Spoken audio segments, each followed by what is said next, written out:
नमस्कार, बुलेटिन में आपका स्वागत है और मैं हूं आपके साथ रितेश कुमार गौतम। और विस्तार से बात करेंगे देवभूमि उत्तराखंड की। शुरुआत 2 मिनट में 10 बड़ी खबरों के साथ। उत्तरकाशी में पुलिस अधीक्षक ने गांव का किया भ्रमण, लोगों से मुलाकात कर जाना हाल।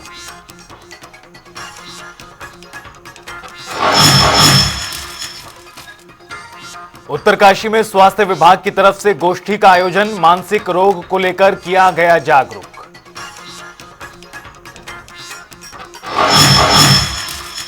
रुड़की में स्वास्थ्य जांच शिविर का हुआ आयोजन, दिल्ली से आए डॉक्टरों ने मरीजों का उपचार किया।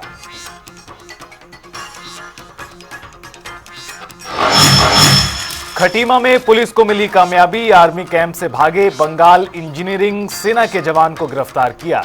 एक सरकारी इंसास राइफल, 60 जिंदा कारतूस बरामद हुए।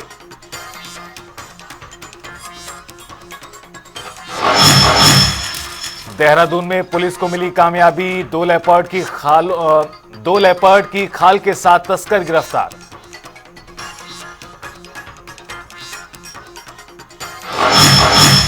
देहरादून में सौंग बांध परियोजना के अंतर्गत कई परिवारों का हो रहा विस्थापन, प्रशासन की ओर से लगातार किया जा रहा काम। रुड़की में चोरी की घटनाओं को अंजाम देने वाले पिता पुत्र को पुलिस ने गिरफ्तार किया, कई आईफोन हुए बरामद।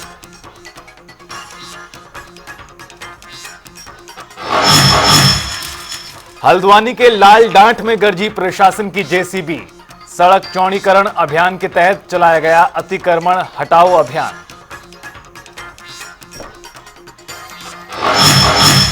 रुड़की में नौचंदी जुमरैत में हाजिर होने के लिए बड़ी संख्या में पहुंचे जायरीन, दरगाह प्रबंधन की ओर से किए गए बेहतर इंतजाम।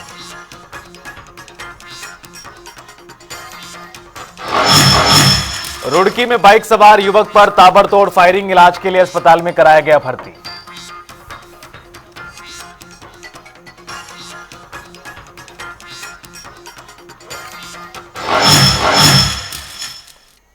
और चलिए बुलेटिन में आगे बढ़ते हैं और रुख करते हैं इस वक्त की एक बड़ी जानकारी का।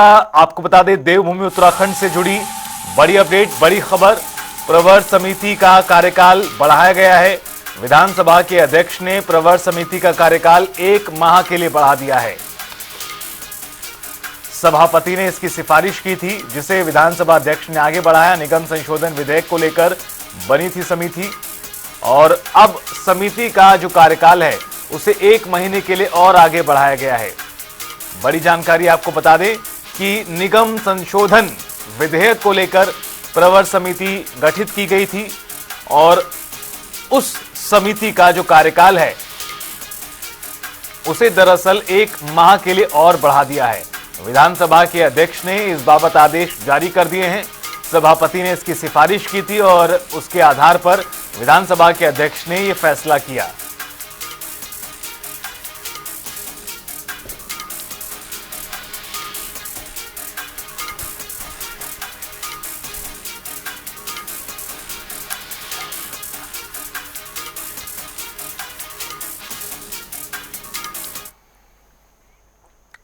उत्तराखंड में 38वें नेशनल गेम्स का आयोजन किया जाएगा। नेशनल गेम्स 28 जनवरी से 14 फरवरी तक आयोजित किए जाएंगे और इसके साथ विंटर नेशनल गेम्स का भी आयोजन होगा। दरअसल मुख्यमंत्री पुष्कर सिंह धामी ने पहल करते हुए भारतीय ओलंपिक संघ की अध्यक्ष पीटी उषा से मुलाकात की, जिसके बाद भारतीय ओलंपिक संघ के अध्यक्ष पीटी उषा ने उत्तराखंड सरकार के आयोजन की तारीखों के प्रस्ताव को मंजूरी दी। आपको बता दें कि उत्तराखंड को 38वें नेशनल गेम्स की मेजबानी मिलने के बाद राज्य सरकार और खेल विभाग इसकी तैयारियों में जुटे हैं, लेकिन आयोजन की तारीखों का ऐलान नहीं होने से असमंजस की स्थिति पैदा हो रही थी। वहीं मुख्यमंत्री का कहना है कि उत्तराखंड में 38वें नेशनल गेम्स बेहद सफल होंगे। इस राष्ट्रीय खेल महाकुंभ के लिए हम पूरी तरह से तैयार हैं। पीटी उषा जी से मिला था, ओलंपिक संघ की जो अध्यक्ष हैं, और उनसे हमने निवेदन किया कि लंबे समय से हमारे यहाँ चूँकि राष्ट्रीय खेलों का आयोजन होना था, तो उसके लिए कल उन्होंने तिथि घोषित कर दी है। 28 जनवरी से 14 फरवरी के मध्य में राष्ट्रीय खेल हमारे राज्य में आयोजित किए जाएंगे। ये हमारे लिए बहुत बड़ा अवसर है। मैं पीटी उषा जी का, ओलंपिक संघ का सबका धन्यवाद करता हूँ। और अब हम इसकी तैयारी करेंगे, हमारे सभी लोग मिलकर सभी स्थानों पर, पूरे देश के अंदर अन्य स्थानों पर भी जो राष्ट्रीय खेल आयोजित हुए हैं उनसे अनुभव लेते हुए, और कि हमारा खेल एक विशिष्ट हो, क्योंकि देवभूमि है और देवभूमि में आकर लोग खिलाड़ी देश दुनिया के आएँ और एक अच्छा अनुभव यहाँ से लेकर जाएं। साथ ही हमारे जो खिलाड़ी हैं, हमारे उत्तराखंड के नवोदित उदयमान, जो हम चाहते हैं कि आने वाले समय में हमारी जो देवभूमि है, देवभूमि के साथ साथ खेल भूमि के रूप में भी हमारी इस राज्य की पहचान हो, तो ये हमारे लिए बड़ा अवसर है। खबरों में आगे बढ़ते हैं। मुख्यमंत्री पुष्कर सिंह धामी ने सहस्त्रधारा हेलीपोर्ट पर बने पैसेंजर्स टर्मिनल भवन का लोकार्पण कर दिया है। इस दौरान उन्होंने देहरादून अल्मोड़ा हेलीकॉप्टर सेवा का भी शुभारंभ किया। इस दौरान सीएम ने कहा कि हेली सेवा शुरू होने से यात्रियों को सुविधा मिलेगी।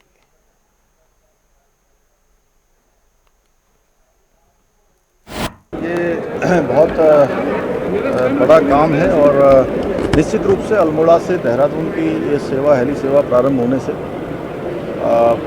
दैवीय आपदा की स्थिति के समय में, अन्य जो स्वास्थ्य कारणों से और पर्यटन की दृष्टि से भी ये बहुत महत्वपूर्ण है। और विशेषकर लोगों की सुविधा की दृष्टि से, यहाँ बाई रोड जाने में कई घंटों का सफ़र लगता है, 10 घंटों से भी ज़्यादा का, तो ये अब सफ़र मात्र 1 घंटे में, सवा घंटे में पूरा हो जाएगा। और इसके लिए मैं आदरणीय प्रधानमंत्री जी का धन्यवाद करता हूँ कि उनका हमारे राज्य से विशेष लगाव है और उसके कारण से हमको जो है हेली सेवाओं के क्षेत्र में और हमारे जो एयरपोर्ट हैं, चाहे वो देहरादून का हमारा एयरपोर्ट वो अंतर्राष्ट्रीय स्तर का बनने की दिशा में लगातार आगे बढ़ रहा है और पूरे देश भर के लिए जो प्रमुख शहर हैं, उन प्रमुख शहरों के लिए सेवा मिल रही है। पंतनगर के एयरपोर्ट को भी हम अंतर्राष्ट्रीय स्तर का बनाने के लिए लगातार प्रयास कर रहे हैं। प्रदेश में धामी कैबिनेट के मंत्रिमंडल विस्तार को लेकर लंबे समय से चर्चा चल रही है, लेकिन अभी तक मंत्रिमंडल का विस्तार नहीं हो पाया। वहीं मंत्रिमंडल विस्तार को लेकर एक बार फिर सुगबुगाहटें शुरू हुई हैं। दरअसल बीजेपी के प्रदेश महामंत्री आदित्य कोठारी ने कहा है कि जल्द ही मंत्रिमंडल का विस्तार होगा। साथ ही उन्होंने संकेत देते हुए कहा, दिवाली तक जरूर शुभ समाचार मिलेगा। देखिए, भारतीय जनता पार्टी के और सरकार की कोर टीम की बैठक पिछले महीने हुई थी और कोर टीम की बैठक में यह तय हुआ था कि यथाशीघ्र मंत्रिमंडल के विस्तार पर चर्चा की गई थी और मुझे भी उम्मीद है कि जल्दी ही मंत्रिमंडल का विस्तार होगा।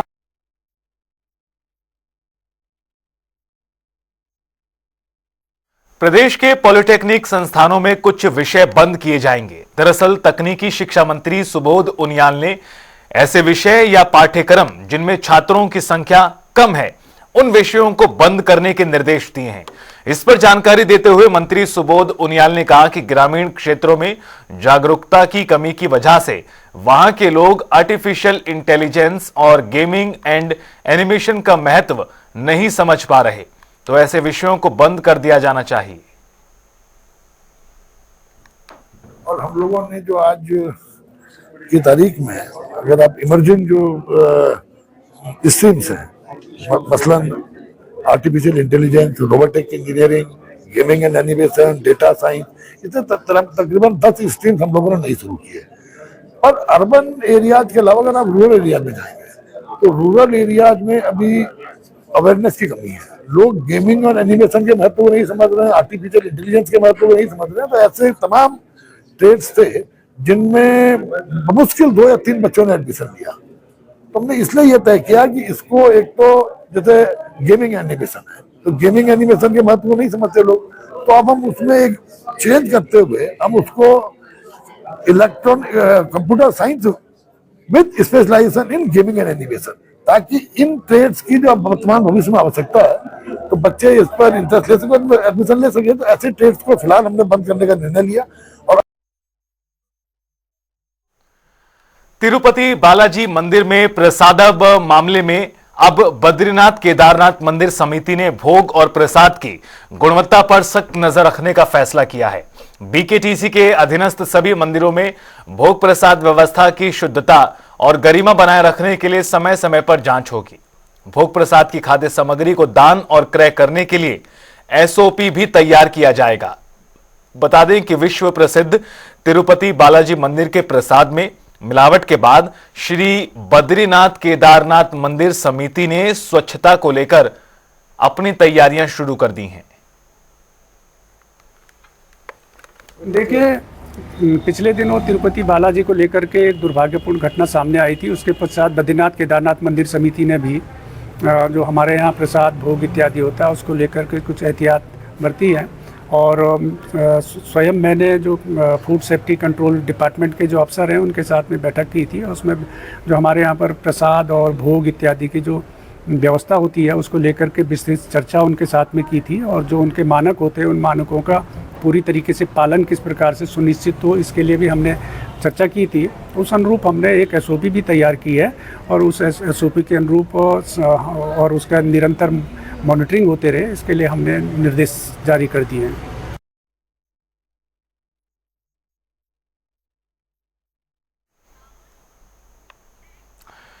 सात से लेकर 11 अक्टूबर तक डाक दिवस मनाया जा रहा है। इसके तहत हर दिन अलग अलग कार्यक्रम आयोजित हो रहे हैं। वहीं इस पर जानकारी देते हुए मुख्य पोस्ट मास्टर जनरल ने बताया कि डाक सप्ताह के प्रत्येक दिन हम अलग अलग कार्यक्रम कर रहे हैं, जिसमें 7 अक्टूबर को मेल और पार्सल दिवस मनाया गया, जिसमें डाक निर्यात केंद्र के कस्टमर के साथ गोष्ठी आयोजित की गई। तो हम लोग 7 अक्टूबर से लेकर 11 अक्टूबर तक हम लोग डाक सप्ताह मना रहे हैं। तो अलग अलग दिनों में हम लोग अलग अलग कार्यक्रम कर रहे हैं। जैसे कि हमने 7 तारीख को मेल और पार्सल दिवस मनाया था, तो इसमें हमारे जितने जो बल्क कस्टमर हैं और हमारे डाक निर्यात केंद्र के जो हमारे कस्टमर हैं उनके साथ हमने गोष्ठी आयोजित की, जिसके जरिए हमने उनको नई तरह हमारी जो भी नई सुविधाएं हैं उसके बारे में उनको बताया, उनसे जानकारी दी और उनके सुझाव भी हमने मांगा। डाक दिवस है 9 अक्टूबर जो है पूरे विश्व में विश्व डाक दिवस के रूप में मनाया जाता है।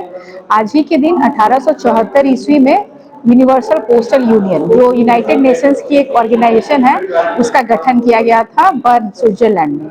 और उसी को हम लोग मनाने के लिए पूरे विश्व में कई तरह के कार्यक्रम आयोजित किए जाते हैं, जिसके जरिए हम लोग लोगों को बताने की कोशिश करते हैं कि वित्तीय समावेशन में, देश के समाज के विकास में, लोगों की रोजमर्रा की जिंदगी में डाक विभाग का क्या रोल है और वो कैसे उसकी मदद कर सकती है, उसका क्या योगदान है। प्रदेश में ड्रग्स फ्री देवभूमि 2025 विजन के तहत दून पुलिस की ओर से नशा तस्करी के खिलाफ लगातार एक्शन हो रहा है।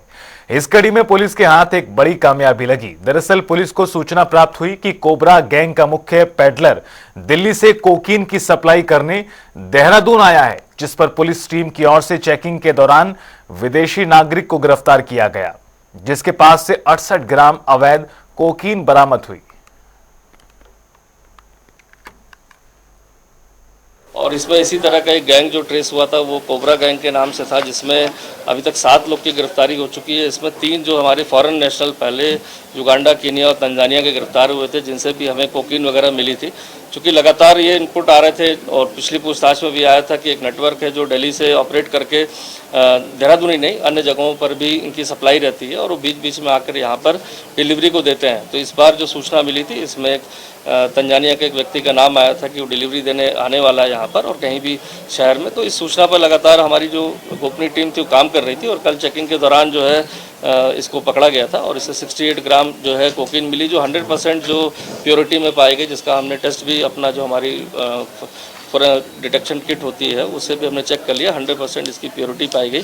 और साथ ही साथ इससे पूछताछ में पता चला इसमें व्यक्ति का नाम भी खुला है जो फॉरेन नेशनल है, जिसके माध्यम से ही यहाँ पर वो डिलीवरी देने आया था। जैसे पूर्व में 3 लोग आए थे यहाँ पर, जिसमें 2 युगांडा और कीनिया की लेडी थी और एक तंजानिया का व्यक्ति था। जैसे जैसे त्योहार का समय नजदीक आ रहा है, उसी तरह दूध, पनीर और मिठाई में मिलावट की शिकायतें सामने आ रही हैं। इसे लेकर जिला खाद्य सुरक्षा अधिकारी देहरादून मनीष सिंह ने कहा कि खाद्य सुरक्षा टीम ऐसे लोगों पर सख्त कार्रवाई करेगी जो किसी भी तरह के खाने पीने की चीज में मिलावट करेगा। देखो जी, अभी जैसे हमारे आयुक्त साहब के निर्देश थे उसके अनुसार अभी जैसे ये घी का मामला चल रहा था, तो हमने जो है घी के लगभग जो है अभी पूरे जनपद में अभियान चला के 21 सैंपल घी के जांच के लिए भेजे और जिनकी जांच रिपोर्ट आने बाकी है। और त्यौहार के मौसम को देखते हुए अभी हमने जो दिवाली को देखते हुए जो हमने मिठाई और इसके सैंपल भी लेने सुनिश्चित किए हैं। अभी देहरादून में हम लोगों ने जो है 5 सैंपल मिठाई के जांच के लिए। दिवाली में यह है कि क्योंकि डिमांड ज़्यादा होती है और माल आपूर्ति कम मिल पाती है, तो मिलावट की संभावना ज़्यादा होती है। इसलिए हम लोग जो है, हमारा प्रयास है कि अधिक से अधिक दुकानों में जो है चेकिंग किया जाए, और आपके माध्यम से हम पब्लिक को भी ये संदेश देते हैं कि वो ऐसे जगह से मिठाई खरीदेंगे जो आपको देखने में भी सही लगे, जिनमें ज़्यादा रंग ना हो, चटकीला ना हो। पुलिस ने ऑनलाइन धोखाधड़ी की घटना में शामिल 2 आरोपियों को आईएसबीटी हरिद्वार बाईपास रोड से गिरफ्तार किया है। पूछताछ के दौरान आरोपियों ने बताया कि कैसे उनकी ओर से लोगों के साथ धोखाधड़ी की जाती थी।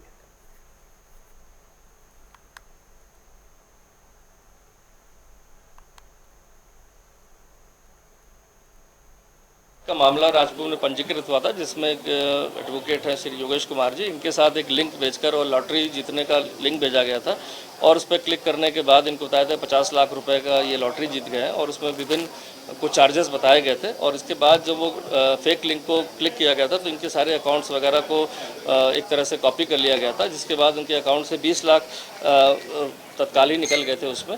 इसके बाद जब हमारी टीम ने इस पर वर्क किया था तो इसमें 2 लोग को इसमें अभी मनी ट्रेल में इसमें अरेस्ट किया, जिसका अमन और ईशान नाम है, जो मुजफ्फरनगर और गाजियाबाद के रहने वाले हैं। और इनके द्वारा बताया गया कि वो एक साइबर फ्रॉड के नेटवर्क में काम करते हैं, और इसके आगे भी जो उनके लोग हैं गैंग के, वो उनको ऐसा लिंक बना कर भेजते हैं और वो अपने अकाउंट्स, जो फेक अकाउंट्स खुलवाते हैं ये, इसके बाद उस अकाउंट्स के माध्यम से वो जो कॉपी हो जाता है उनका फेक अकाउंट से, उसके बाद पैसे निकाल लेते हैं।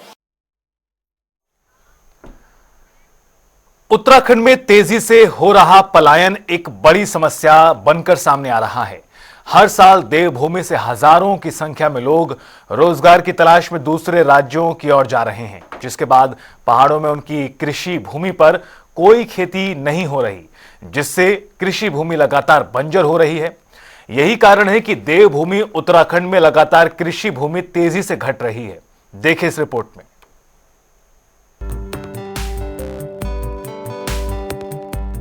उत्तराखंड में पलायन एक बड़ी समस्या है, जिससे निजात पाने के लिए कई बार सरकारों ने बड़े कदम भी उठाए, लेकिन बावजूद इसके पलायन रुकने का नाम नहीं ले रहा है।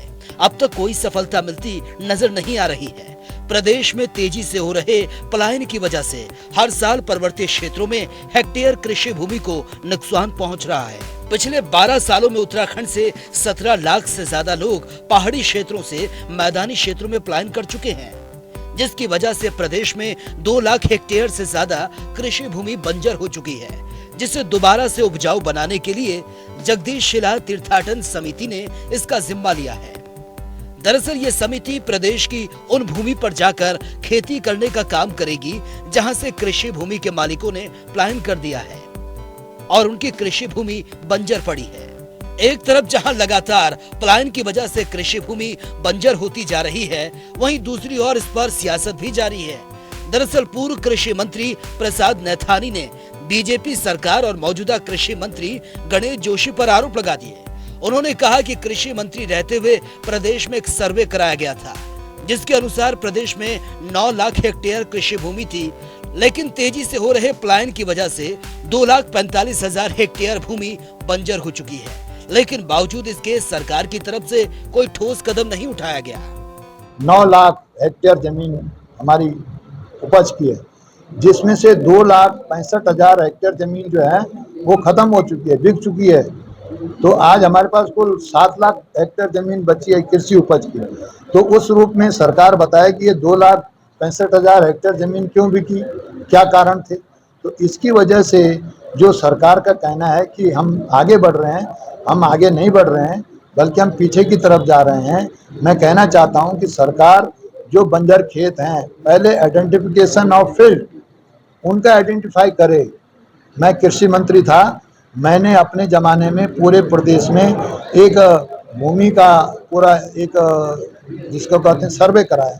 तो उसमें हमने जो कृषक कुशल कृषक हुए, जो खेती पर ही निर्भर है, 3 प्रकार के किसान आज हमारे उत्तराखंड में हैं। पहला किसान वो है जो टोटल खेती पे ही डिपेंड है, उसको और चीज़ से मतलब नहीं है। दूसरे किसान वो हैं जो गांव में रहते हैं लेकिन पूरी खेती नहीं करते हैं, कुछ कुछ खेती करते हैं। और तीसरे किसान वो हैं जो अपने गांव को छोड़ करके यहाँ शहरों में आ चुके हैं, उनको गांव की ज़मीन से, गांव के मकान से कोई लेना देना नहीं है। तो इन 3 फैक्टर्स की वजह से जो हमने महसूस किया कि उत्तराखंड राज्य का जो भविष्य है, अगर यही पलायन रुका रहा और खेत बंजर होते गए और मकान खंडर होते गए, तो उससे हमारा उत्तराखंड का भविष्य उसी प्रकार से खंडर रूप में नजर आएगा जैसे आज गांव की दशा हो गई।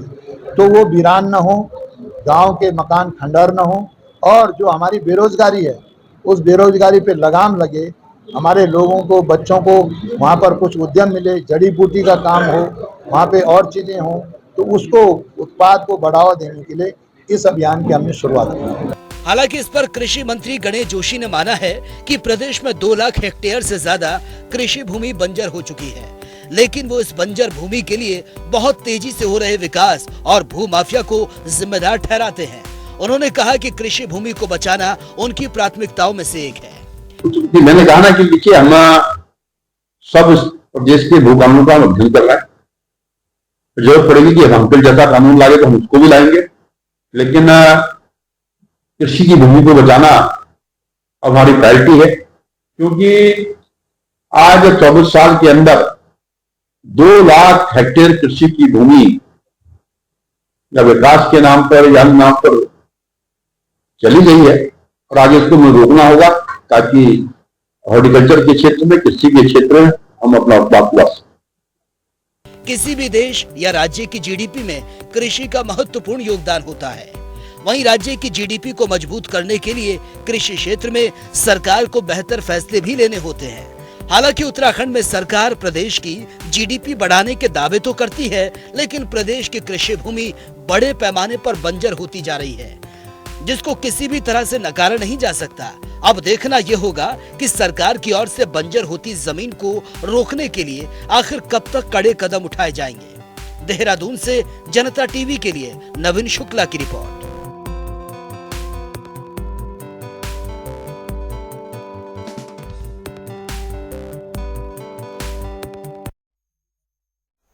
और इसी के साथ फिलहाल इस बुलेटिन में इतना ही। वक्त तो चला एक ब्रेक का। ब्रेक के उस पार भी जनता टीवी पर खबरों का सिलसिला लगातार जारी है।